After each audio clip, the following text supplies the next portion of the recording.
So if you're like having a hard time understanding what this is all about, watch the lesson, okay, that I posted yesterday. So Barb gets a personal loan for $12,000 to pay off her other debts. You call that consolidating. Like when you're having a bunch of different debts all over the place and you just want one, you consolidate, you combine all of them into just one amount. And the repayment plan is as follows: 5.5% compounded monthly. We're paying $275 each month until the loan is paid off. How long? To the nearest hundredth of a month until she is done paying off. Okay. So you fill it out as follows.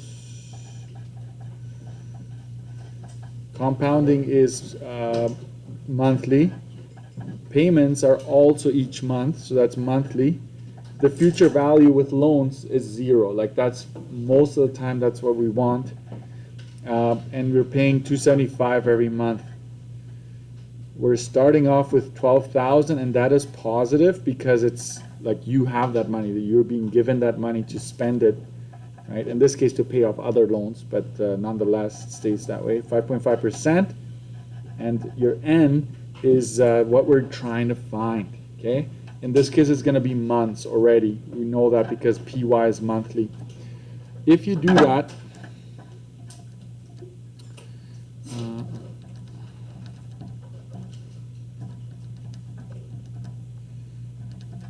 okay, all good. Alpha, enter. You get 48,797 something. So write down at least 4 decimals when you do these ones. Okay, at least 4 decimals.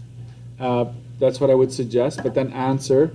So in this case, you need to, because it says months, we're assuming that this is in months. So we will say it takes 48.80 months if you round it to 2 decimals. Okay. How about years? Years, right? You just take 48,797.4 and you divide it by whatever PY is.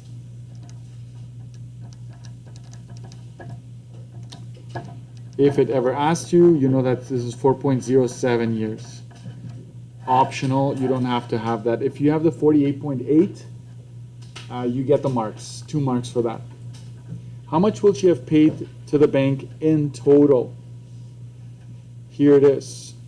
You basically want to take N and multiply it by the payment amount that you were paying. Okay, so you made 48.79. Even if you use 80, you're fine because this is a V part. How about we stick with 80 then? 48.80 times 275. Okay, and that gives you 13,420 is the amount you've paid back. This number, folks, should always be bigger than what you borrowed, right? You're always going to pay back more than what you borrow from the bank. So that's one sure way to know whether or not you're right. Okay, if this is less than 12,000, you made a mistake.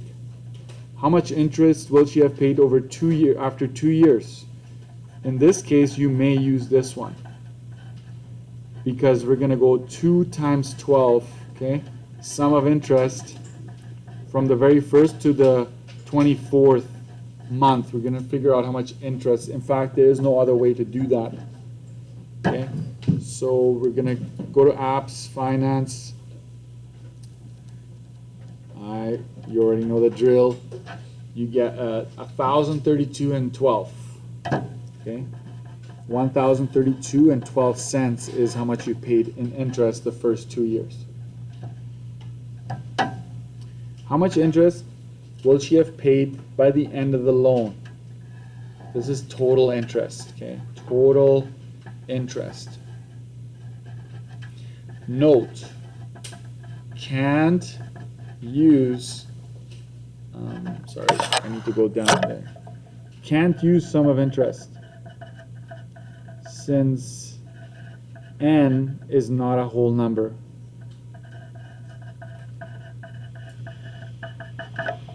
Okay, that's a big note there. If you're wondering why didn't we just use sum of interest, it would have been so much easier. You can't. Okay, so interest when it comes to loan is n times PMT minus present value.